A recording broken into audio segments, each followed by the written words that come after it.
Tuhan, kita akan mulai ibadah sekolah Minggu Tunas hari ini dengan mengangkat satu pujian bersyukur kepada Tuhan. Bersyukur kepada Tuhan karena Tuhan sudah sangat baik dalam hidup kita.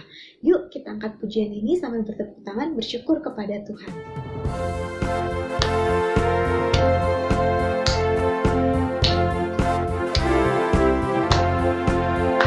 Bersyukur kepada Tuhan, bersyukur kepada Tuhan, sebab Ia baik. Bersyukur kepada Tuhan.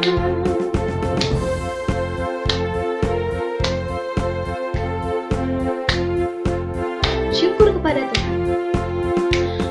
Bersyukur kepada Tuhan, bersyukur kepada Tuhan, sebab Ia baik. Bersyukur kepada Tuhan. Teman, mari kita berdoa. Ya Allah, kami mengucap syukur karena Allah sudah menyertai kami sampai pada hari ini. Ya Allah, hari ini kami mau beribadah kepada Tuhan, kami mau bersyukur, mengucap syukur atas kebaikan-kebaikan Tuhan. Dan kalau hari ini kami boleh belajar tentang perubahan besar yang terjadi sejak kami mengenal Engkau, pimpin kami Allah, agar kami bisa mengerti, bisa menyadari tentang kasih Tuhan dalam hidup kami, sehingga kami bisa semakin berubah, semakin menjadi serupa dengan Engkau. Terima kasih Allah, dalam Yesus kami sudah berdoa dan mengucapkan segala syukur kami. Amin. Teman-teman, kalau tema hari ini adalah tentang pertobatanku. Pujian kita menggambarkan bahwa suatu perubahan besar bisa terjadi dalam hidup kita sejak kita mengenal Yesus. Teman-teman, yuk kita angkat pujian ini, perubahan besar.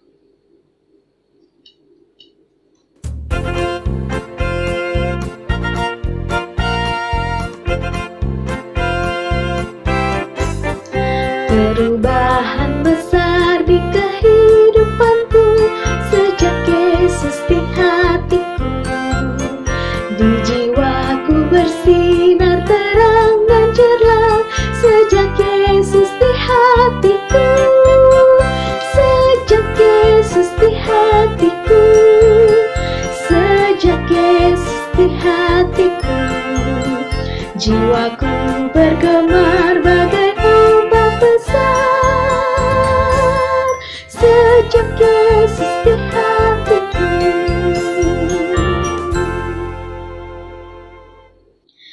Teman, kita akan mendengarkan firman Tuhan. Kita mau angkat pujian Allah Roh Kudus. Kita mau minta pertolongan Roh Kudus agar firman Tuhan hari ini boleh kita dengarkan, kita pahami, kita renungkan, dan terlebih lagi bisa membawa perubahan dalam diri kita. Kita minta pertolongan Roh Kudus, kita angkat pujian Allah Roh Kudus. Kita nyanyikan dengan sungguh-sungguh.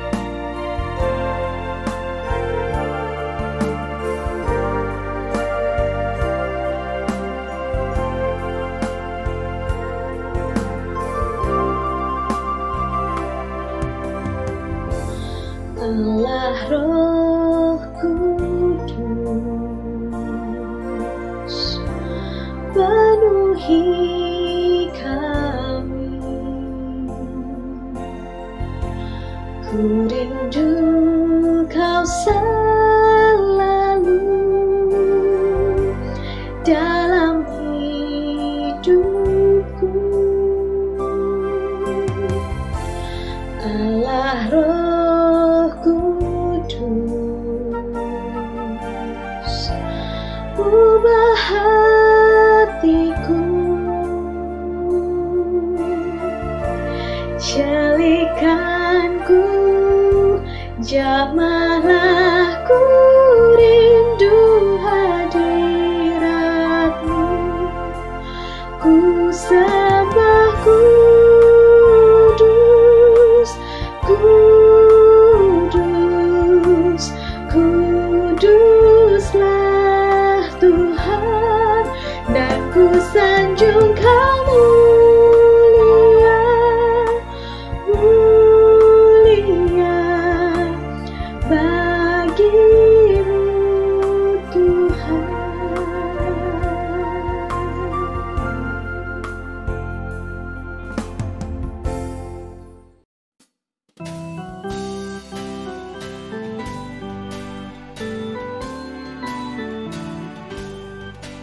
Selamat pagi adik-adik.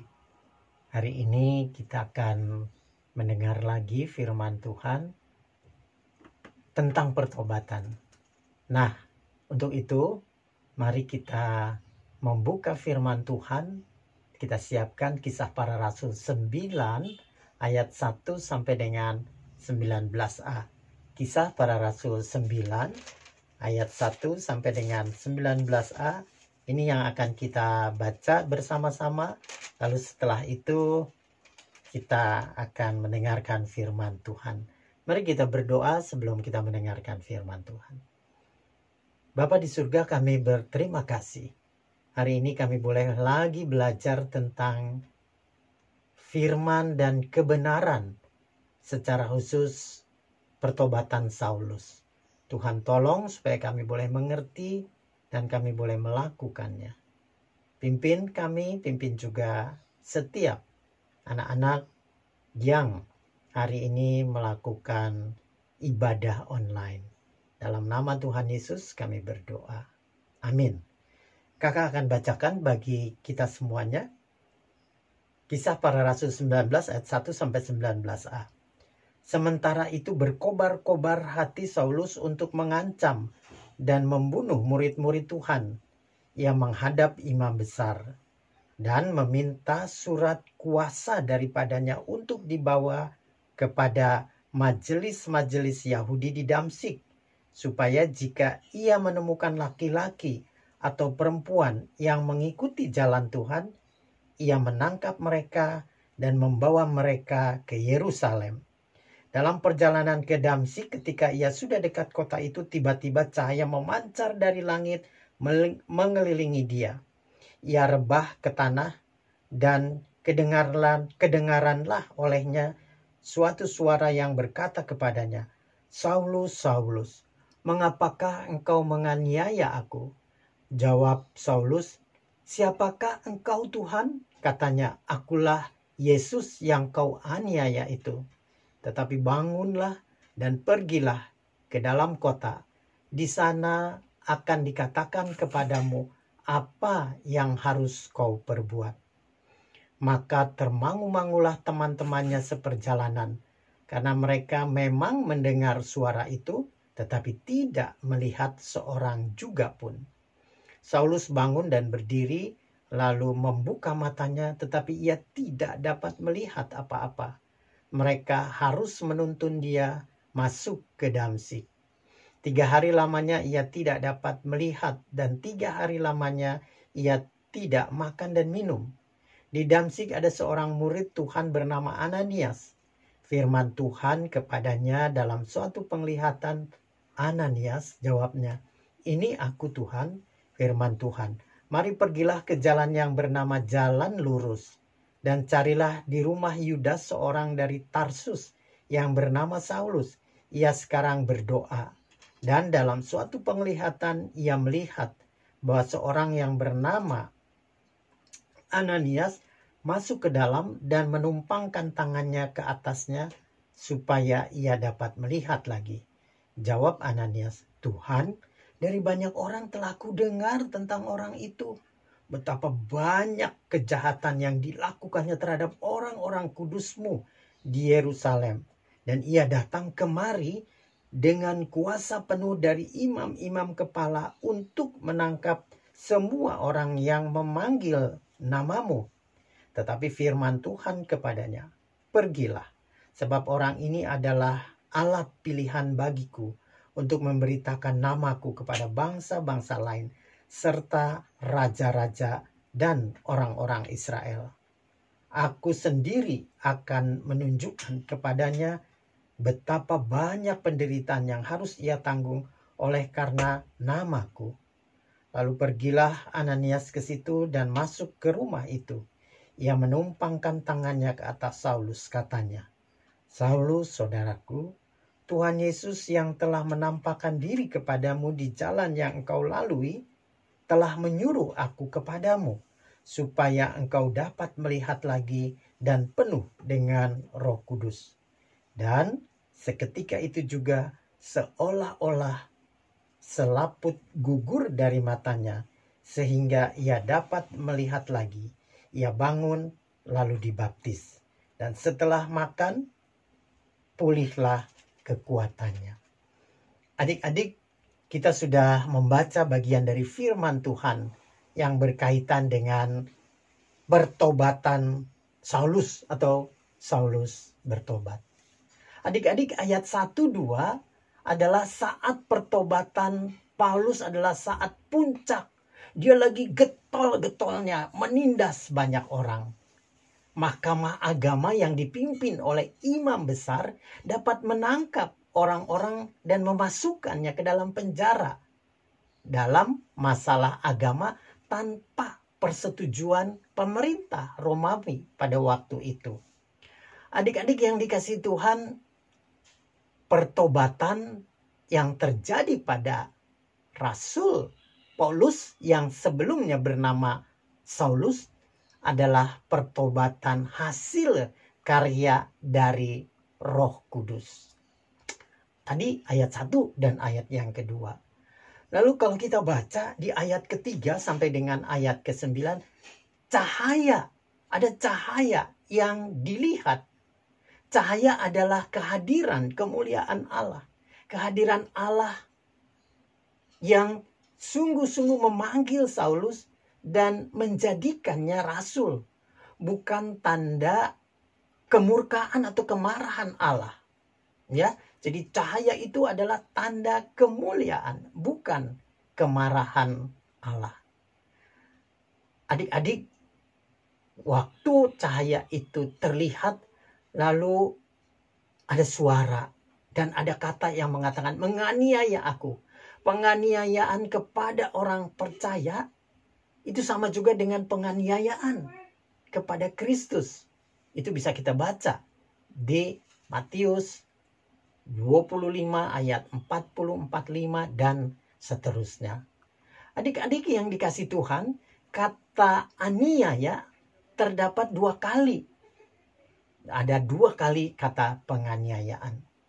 Nah, sebelum kata aniaya terdengar 2 kali, diawali dengan pertanyaan oleh Saulus, siapakah engkau Tuhan?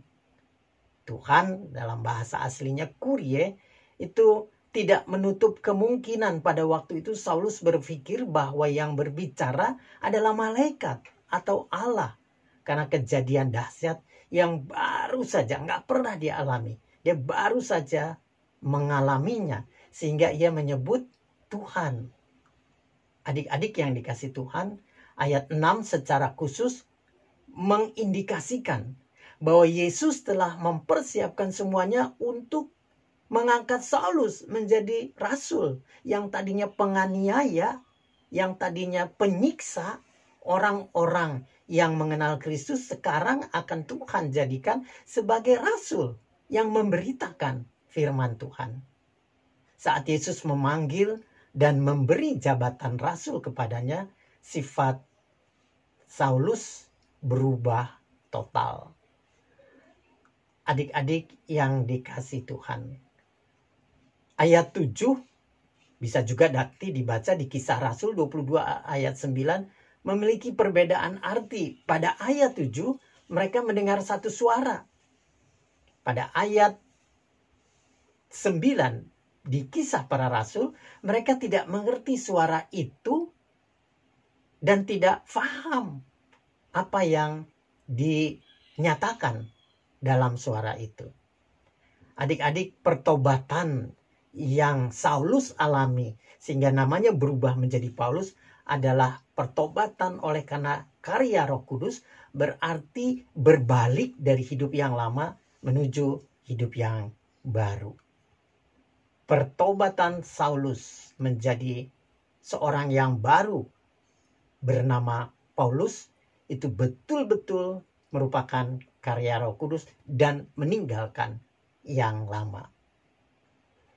Adik-adik yang dikasih Tuhan, setiap orang yang melihat anak Allah itu akan mengalami ketidakberdayaan karena menyadari keberdosaannya. Orang yang mengerti sekali siapa dirinya dan siapa Allah, maka ketika dia bertobat, dia akan mengerti tidak berdayanya dia karena menyadari akan dosanya. Nah, apa yang menjadi sebab-sebab pertobatan Saulus? Karena ia merasakan kehadiran Allah. Ia merasakan anugerah yang membuat ia menyerah dan bertobat kepada Allah. Itu yang menyebabkan Saulus bertobat. Lalu apa akibat dari pertobatan Saulus? Hidupnya berbuah bagi Tuhan, meskipun ada risiko besar yang akan dihadapinya. Pertobatan selalu menimbulkan perubahan, dan jangan lupa ada risiko yang akan dihadapinya. Ayat yang berikutnya, ayat 11 dan 19. Ketika sedang berdoa, di situ ada kalimat. Artinya apa? Yesus memperdulikan orang yang sedang berdoa. Karena pada mereka ada pengharapan. Orang yang berdoa dengan sungguh-sungguh memiliki tanda, yaitu Roh Kudus berdiam di dalam diri orang yang bersangkutan.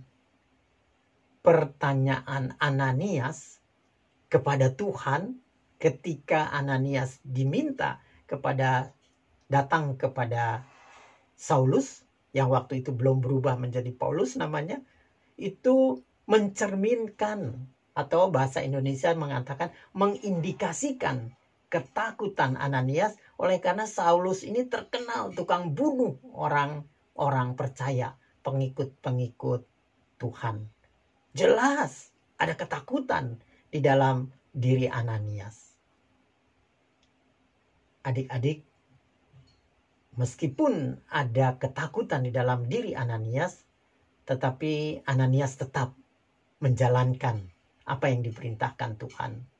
Buah pertobatan dirasakan oleh orang terdekat. Tetapi bukan saja oleh orang terdekat, Ananias sudah menghasilkan buah pertobatan, tetapi juga dirasakan oleh orang sekeliling. Seperti juga yang akan dialami oleh Paulus dan kalian ketika kalian bertobat. Adik-adik yang dikasihi Tuhan, meskipun Ananias takut, meragukan akan keadilan Allah pada orang seperti Saulus, namun Ananias tetap menjalankan perintah Tuhan, dan Tuhan memperbaiki sikap Ananias dengan mengatakan, "Oke Ananias, pergilah. Saulus adalah alat pilihan Allah. Saulus ditetapkan Allah menanggung banyak penderitaan karena Injil." Lalu ia bangun ketika sudah ketemu, ia bangun lalu dibaptis. Saulus semula ia bangga dengan keadaannya yang bersunat sebagai orang Farisi.